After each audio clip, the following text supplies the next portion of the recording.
पाठ को सदैव रट लेना चाहिए। जो तुम्हें भजन करना है उतनी तुम्हें याद होना चाहिए, क्योंकि विद्या कंठ की और पैसा अंट का, ये जिंदगी भर काम आता है।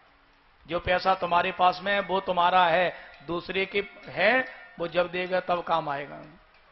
विद्या जो तुम्हें याद है वो तुम्हारी विद्या तुम्हारे संग रहती है।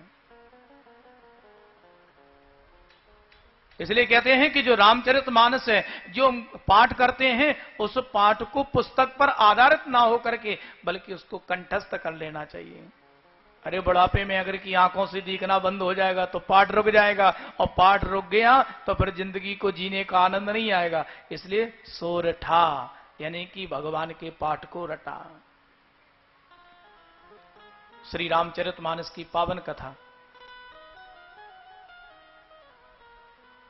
एक बार श्रीमान दशरथ जी महाराज को गिलानी होती है कि मेरे कोई संतति नहीं है,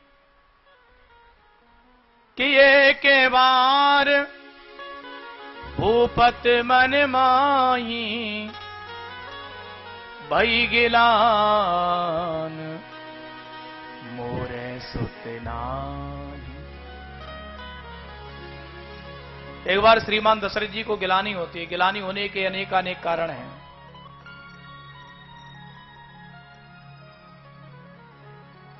कारणों को बताएंगे तो बहुत काफी टाइम हो जाएगा, क्योंकि मैं एक निवेदन कर दूं कि साल भर में 2 रामचरितमानस की कथाएं भी करता हूं मैं।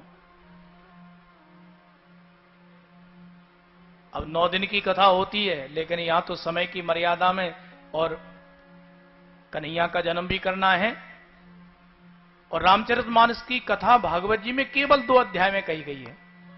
बिल्कुल सूक्ष्म राम कथा कहेंगे।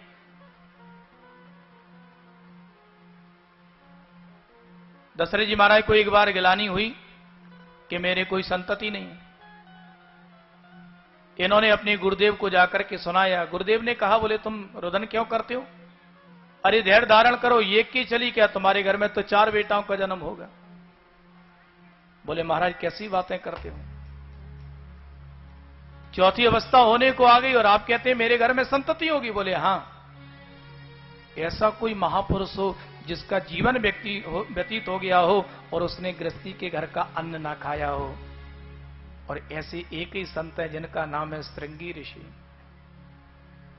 श्रृंगी ऋषि का नियम है, किसी के घर में जाकर के अन्न नहीं खाते हैं, बल्कि खेती कटती है ना, और खेत में जो अनाज बचा रहता है उसको पीस करके ठाकुर को भोग लगा करके पा लेते हैं। अन्न में बहुत बड़ा दोष होता है। जो व्यक्ति जिसके घर का अन्न खा लेता है उसका भजन उसके पास में पहुंच जाता है। इसलिए आहार शुद्धि, आहार शुद्ध करना चाहिए। बोले ऐसा कोई महापुरुष है? बोले एक ही ऋषि है जिनका नाम है श्रृंगी ऋषि। तो श्रृंगी ऋषि वशिष्ठ बुलावा, पुत्र काम सब यज्ञ करा। श्रृंगी ऋषि वशिष्ठ जी को बुलाकर के पुत्र कामना से यज्ञ कराया। यज्ञ चल रहा है। यज्ञ में जैसे आहुतियां दी, उसमें से चरु निकली, 3 भागों में विभाजित करी। श्रीमान दशरथ जी के 3 रानी हैं, कौशल्या, कैकेयी और सुमित्रा। इन्होंने अलग अलग भाव विभाजित कर दिए, लेकिन सुमित्रा नाम की रानी है ना, थोड़ा सा भावुक है। सुमित्रा नाम की रानी उस चरु को लेकर के मन में सोचने लगी कि इस चरु को मैं खाऊंगी, और चरु को मैं खाऊंगी तो मुझे बेटा होगा। मैं अपने बेटा को खिलाऊंगी, पिलाऊंगी, नहलाऊंगी, धुलाऊंगी, रुलाऊंगी, हंसाऊंगी। ऐसी सुंदर भावना चल रही है, और चरु हाथ में लगी है। हल्की सी नींद आ गई, और जैसे नींद आई, आकाश मार्ग से एक पक्षी आया, चरु को मुख में दबाया, आकाश में जाकर के उड़ गया। एक वृक्ष के ऊपर जाकर के बैठा। उसी वृक्ष के नीचे माता अंजनी मुख खोल करके शयन कर रही थी। पक्षी ने कुछ कहने के लिए जैसे ही मुख खोला तो जो चरु है नीचे की ओर आई है, और जैसे नीचे आई, माता अंजनी मुख खोल करके शयन कर रही थी, मुख से पेट में प्रवेश कर गई, जिससे यहां पर श्री हनुमंत लाल जी का प्राकट्य हुआ है। बोलो श्री हनुमान जी महाराज की जय। सुमित्रा जी कहने लगी किस्मत में बेटा नहीं था इसलिए पक्षी लेकर के चला गया। दो माता हैं कौशल्या और केकई, दोनों ने कहा अरे सुमित्रा तुम अपना मन छोटा काहे को करती हो, अरे हमने अपनी चरू थोड़ी सी खाई है। तो आधा भाग कौशल्या जी ने निकाला, आधा केकई जी ने निकाला और सुमित्रा को दे दिया। और सुमित्रा जी ने चरू कितनी बार खाई, इसलिए दोनों माताओं की एक एक बेटा हुए और सुमित्रा मैया को, लेकिन सुमित्रा मैया ने प्रतिज्ञा कर ली। सुमित्रा मैया ने कहा कि इन दोनों माताओं की कृपा से मुझे दो बेटा हुए हैं ना, तो मैं भी संकल्प करती हूं कि अपने दोनों बेटाओं को इन दोनों माताओं के बेटाओं की सेवा में लगा दूंगी। इसलिए आप देखिए राम जी की सेवा में कौन रहे, और भरत जी की में शत्रुघ्न लाल। अब राम जी के जन्म का समय हो रहा है,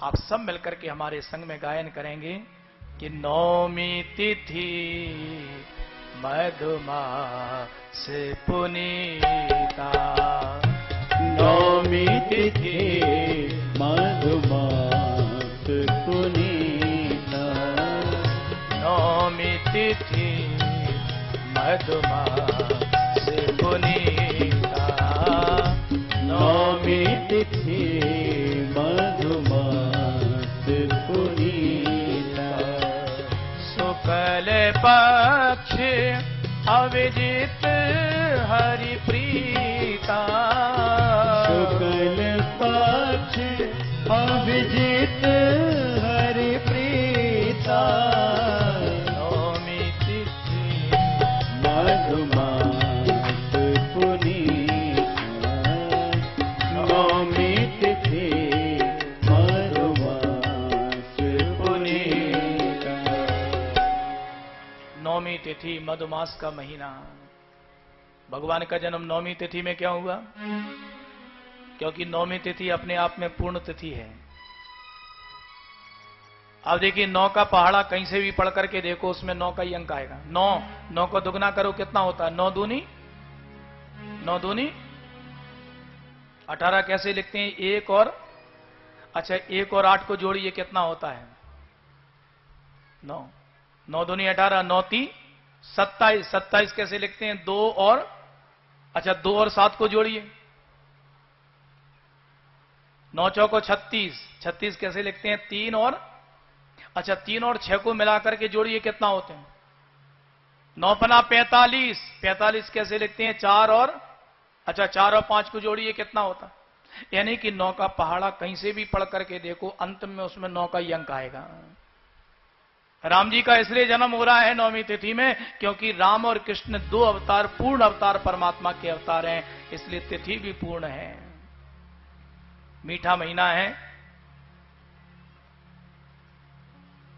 चैत्र का महीना, दिन के ठीक 12 बजे अयोध्या नगरी में माता कौशल्या के निवास स्थान पर और भगवान 4 भुजा धारण करके प्रकट हुए।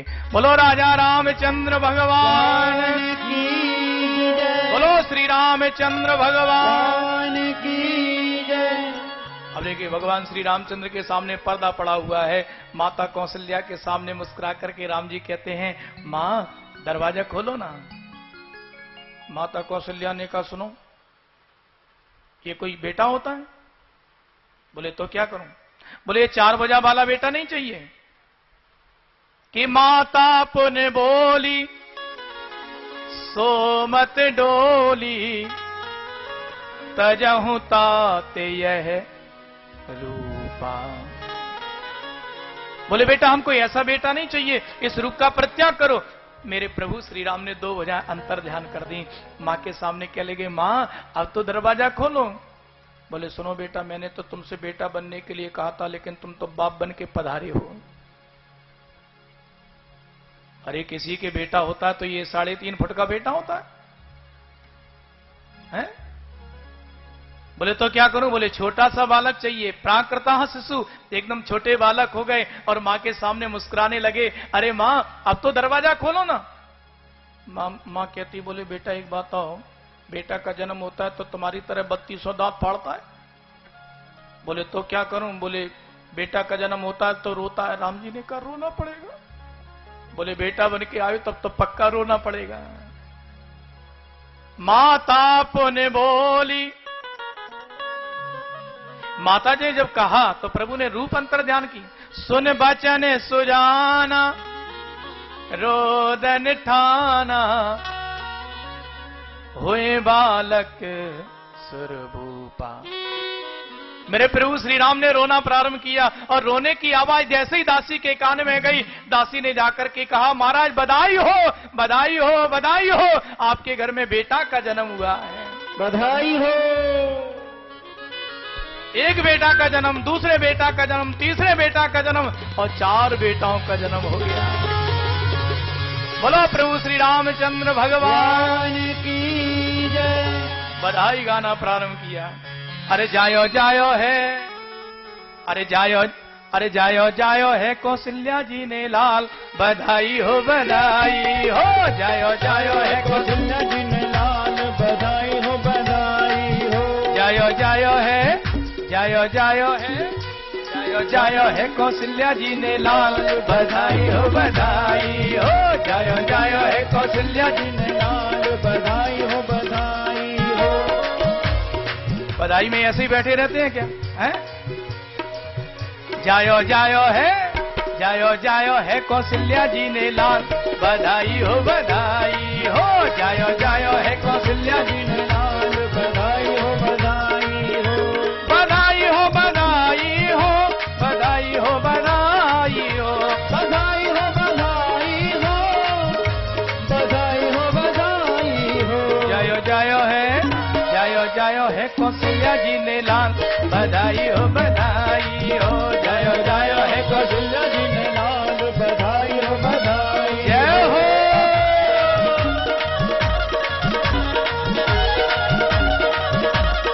बधाई हो।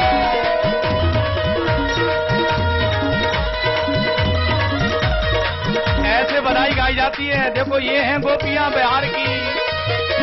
जय हो।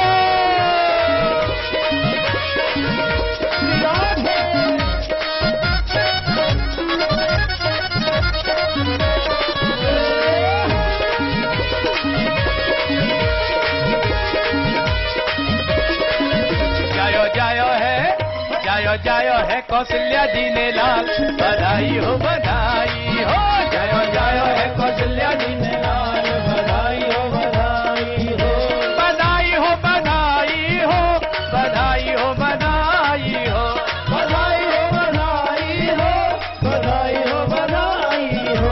जायो जायो है, जायो जायो है कौशल्या जी ने लाल, बधाई हो, बधाई हो। जायो जायो है कौशल्या जी ने लाल, बधाई हो, बधाई हो। पहली बधाई सुनो, पहली बधाई अन्नू बहन ने दीनी, पहली बधाई अन्नू बहन ने दीनी, दूजी बधाई रेखा बहन ने दीनी, तुझे बधाई रे का बहन ने दीनी, तीजी बधाई निधि बहन ने दीनी। तुझे बधाई निधि बहन ने दीनी। जायो जायो है, जायो जायो है, जायो जायो है कौशल्या जी ने लाल, बधाई हो, बधाई हो। जायो जायो है कौशल्या जी ने लाल, बधाई हो, बधाई हो। बधाई हो, बधाई हो, बधाई हो, बधाई हो। बधाई हो, बधाई हो, बधाई हो, बधाई हो। जायो जायो है, जायो जायो है, जायो जायो है कौशल्या जी ने लाल, बधाई हो, बधाई हो। जायो जायो